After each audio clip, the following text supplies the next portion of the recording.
নমস্কার, শুরু করছি পলিটিক্স। মোদি পরিবার, হ্যাশট্যাগ মোদি পরিবার। তো মোদিজি জানিয়ে দিলেন অনেক হয়েছে, এবারে ওই হ্যাশট্যাগ ছাড়ুন। টুইটার, ফেসবুকে মোদি পরিবারের সদস্যরা আপাতত নাথবতী অনাথবধ। পাপা হ্যাঁ পর নেই হ্যাঁ। গোটা ইলেকশন জুড়ে আমরা দেখেছি मोदी जी ने वार रुकवा दिया पापा, मोदी जी ने पक्का घर दे दिया पापा, मोदी जी ने बुलेट ट्रेन दिया पापा। तो আপাতত সেই পাও পাও বন্ধ। খোদ মোদিজি পরিবারের দায় অস্বীকার করেছেন। তো এসব ওই ৩৭০ ছেড়ে দিন, রাজদীপ সরদেশাই বা পিকের হিসেব মতো ৩০৩ থাকলেও কি হতো? হতো না। ফলাফল বের হওয়ার পরে 4টে বক্তৃতা আর একটা বড় টুইট করেছেন আমাদের চৌকিদার কাম প্রধান সেবক। এখন ব্যাকফুটে, সময় নিচ্ছেন, দান ছেড়ে দেননি, কিন্তু থমকেছেন তো বটেই। উনি বক্তৃতার সময় নিজেকে থার্ড পার্সন সিঙ্গুলার নাম্বারে রেখেই কথা বলেন। मोदी की सरकार आपको दिया कि नहीं दिया, साजादा मोदी को अपना टारगेट बना रहा है, जब तक मोदी है तब तक कोई भी सीमा पर से आप पर हमला नहीं कर सकता। মানে এক চূড়ান্ত নার্সিসা স্বার্থমগ্ন মানুষ যেমনটা করে, নিজের নাম নিজেকে নিয়েই থাকা। 2019-এ জিতেছিলেন, জিতেই এক দীর্ঘ বক্তৃতা দিয়েছিলেন দিল্লিতে বিজেপি সদর দপ্তরে। 303 আসনে জয়, 12 বার বিজেপির কথা বলেছিলেন আর 3 বার বলেছিলেন এনডিএর কথা। এবারে 2024-এ 240টা আসন পেয়েছেন, একবার বিজেপির কথা, 16 বার এনডিএর কথা বলেছেন, আর ভাষণের সময় অর্ধেক কমে গেছে। শেষ নির্বাচনী প্রচার পর্যন্ত নিয়ম করে মঙ্গলসূত্র, মুসলমান, গরু কেড়ে নিয়ে যাবে, ওদের জনসংখ্যা বাড়ছে, বিরোধীরা পাকিস্তানের এজেন্ট, ইত্যাদি ইত্যাদি ইত্যাদি বলেই গেছে। আর তারপরে এক ধাক্কায় 240-এ নেমে আসার পরে একবারও সেসব কথা নেই। এখন ইনক্লুসিভ কথাবার্তা সমস্ত। ওনার কথার মধ্যে থাকতো মোদি, মোদি কি সরকার, মোদি কি গ্যারান্টি। ফলাফল আসার পরে বলছেন হাইকোর্ট দ্বিতীয়বার এনডিএর এত বড় উন্নয়ন আর বিকাশের গ্যারান্টি, এনডিএর, মাথায় রাখুন, বিজেপির নয়, মোদিরও নয়। এই 2024-এ আমরা দেশের প্রত্যেক প্রান্তে গিয়েছিলাম মানুষের আশীর্বাদ চাইতে, এবং মানুষ এনডিএকে তৃতীয়বারের জন্য সেই আশীর্বাদ দিয়েছে। 2019-এ বিজয় সমাবেশে বলেছিলেন অমিত শাহজি, ভারতীয় জনতা দলের প্রত্যেকের এক বিরাট জয়। সেবারে পাশে কে বসেছিলেন অমিত শাহ, এবারে পাশে কে বসে আছেন রাজনাথ সিং। এবারে তিনি প্রথমে এনডিএর শরিকদের ধন্যবাদ দিয়ে বক্তৃতা শুরু করেছেন, আর সংসদীয় দলের বৈঠকে যা বলেছেন তা শুনলে আপনাদের গিরগিটির কথা মনে পড়বে, যারা ক্ষণে ক্ষণে নিজেদের রং বদলায়।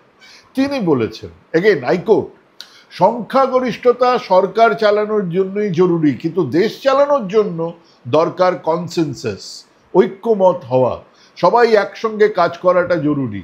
মানুষ আমাদের সরকার চালানোর জন্য সংখ্যাগরিষ্ঠতা দিয়েছেন। আমি দেশের মানুষকে জানাতে চাই যে আমরা এক ঐক্যমতের ভিত্তিতে দেশ চালাবো। খানিকটা ভূতের মুখে রাম নাম মনে হচ্ছে না? শরিক দল ছেড়ে দিন, বিজেপি দলের কথা ছেড়ে দিন, ছেড়ে দিন নিজের মন্ত্রিসভার কথাও। দেশের অর্থমন্ত্রী জানতেন না যে প্রধানমন্ত্রী রাত 8টায় টেলিভিশনের সামনে এসে মিত্র বলে নোটবন্দির ঘোষণা করে দেবেন। মনে আছে নিশ্চয়ই আপনাদের। বাংলাতে একেবারে শেষ ভাষণে মথুরাপুরে শুভেন্দু অধিকারী বুঝিয়েছিলেন আপনি এলেই মথুরাপুর পকেটে যেতে যাবে। সেখানে এসে ভাষণ দিয়েছিলেন। তীব্র মুসলমান বিরোধিতা ছিল বক্তৃতার ছত্রে ছত্রে, আর সেদিন 29 বার, ইয়েস 29 বার উনি মোদি কি গ্যারান্টি বলেছিলেন, আর বলেছিলেন মোদি কা পরিবারের কথা। আগামী দশক নাকি মোদি পরিবারের দশক। তো নির্বাচন শেষ হয়েছে, ফলাফল এসেছে, উনি টুইট করেছেন নির্বাচন শেষ হয়েছে ভাই, এবারে ওই ম্যায় ভি মোদি কা পরিবার লেখা বন্ধ করুন, আর ওসবের দরকার নেই। আসলে হিন্দি সিনেমাতে মাঝে মধ্যেই, আগে হতো, এখন বড্ড হাস্যকর বলেই আর হয় না, স্মৃতি চলে গেল, স্মৃতি ইরানি নয়, স্মৃতি চলে গেল, তারপর এক ধাক্কা আর একটা অ্যাক্সিডেন্ট, মাথার ওপর একটা লাঠির বাড়ি, অমনি চৈতন্য ফিরে পাওয়া। হ্যাঁ, অনেকেই এরমটা ভাবছেন যে 303-এর জায়গাতে 370 হওয়ার বদলে 240-এর ধাক্কায় মোদিজি চৈতন্য ফিরে পেয়েছেন। কিন্তু এই মানুষটার শুরু থেকে শেষ পলিটিক্যাল জার্নি অ্যানালিসিস করে তেমনটা একবারও মনে হবে না ইনি আসলে দম নিচ্ছেন। ইনি আসলে আবার একটা আক্রমণের জন্য তৈরি হচ্ছেন। ইনি আসলে ছোট ছোট দলগুলোকে ভাঙিয়ে কিছুদিনের মধ্যেই বিজেপিকে অন্তত 273-এ নিয়ে যাবার তালে আছেন, তার ব্যবস্থা করছেন। প্রথম চান্সেই এটা করবেন। আপাতত ভালো ভালো যা বলছেন তা আসলে ওই সময় কাটান। এখনই তিনি কোনো অগোছালো স্টেপ নেবেন না। এখনই তিনি সংখ্যালঘুদের আক্রমণ করে নিজেদের অবস্থা বা নিজের অবস্থা আরো ঢিলে করবেন না। আপাতত দম ফিরে পাওয়ার অপেক্ষায় আছে। অন্যদিকে আর একটা নাটক শুরু হয়েছে, তার বৃত্তান্তও বলি। তার সূত্রপাত অবশ্য বেশ কিছুদিন আগে। পঞ্চম দফার নির্বাচন শেষ, একটা হাওয়া খুব পরিষ্কার যে বিজেপি একক সংখ্যাগরিষ্ঠতা পাচ্ছে না। কেবল আমরা বুঝেছিলাম না, বিজেপি বুঝেছিল। আরএসএস এর ইন্টারনাল সার্ভেতেও সেই কথা বলা হয়েছিল, আমরাও বলেছিলাম। কিন্তু এক সর্বনাশের মুখে অন্তত আরএসএস কে বাঁচানোর জন্যই সেই তখন থেকে একটা চেষ্টা শুরু হয়ে গেল।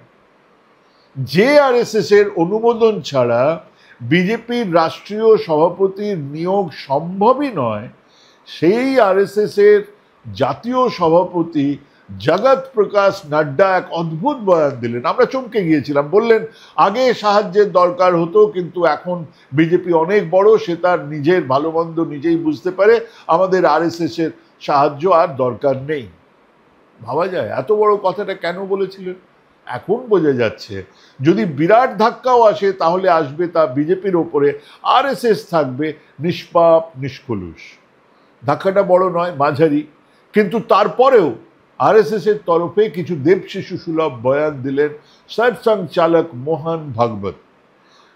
তিনি একটা কথা বললেন, অবশ্যই নরেন্দ্র মোদীর দিকেই লক্ষ্য। তিনি বললেন, হাইকোর্ট, লোকসভা ও রাজ্যসভার দুটো পক্ষ থাকে, একটা সরকার পক্ষ এবং আর একটা বিরোধী পক্ষ।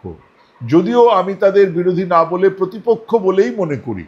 সরকার চালাতে গেলে এই দুপক্ষের মতামতের গুরুত্ব আছে, সবাই মিলেই সরকার চালাতে হয়, কিন্তু মোদী সরকারের আমলে বিরোধীদের কোনো কথাই শোনা হয় না, এইভাবে দেশ চলতে পারে না। এটা বললেন সারসংঘ চালক মোহন ভাগবত নিজে।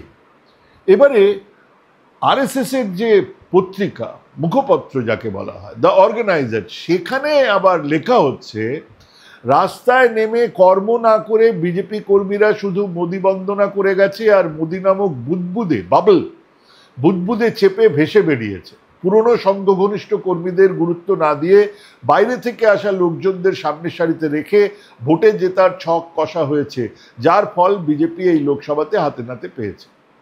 আর মজার কথা হলো যে মোহন ভাগবত বা দ্য অর্গানাইজার বা আরএসএস এর এই দেবশিশুরা এতদিন পরে এটা জানলেন।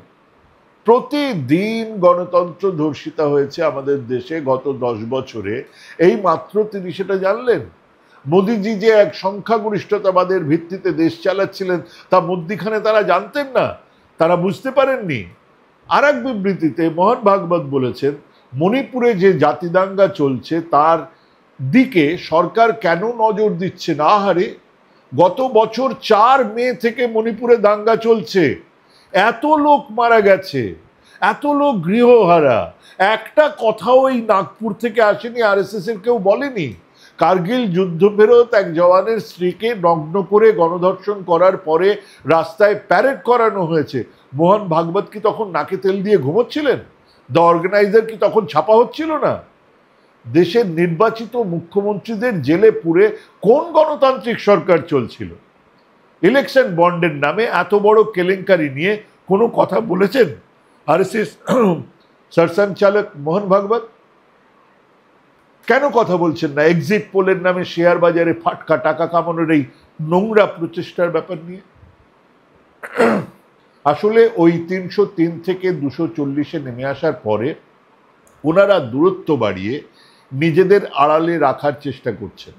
আসলে গত 10 বছরে যা যা হয়েছে তা আরএসএস এর নেতৃত্বেই হয়েছে। তার প্রত্যেকটা কাজের জন্য যতটা দায়ী নরেন্দ্র মোদী, ততটাই দায়ী সারসংঘ চালক মোহন ভাগবত।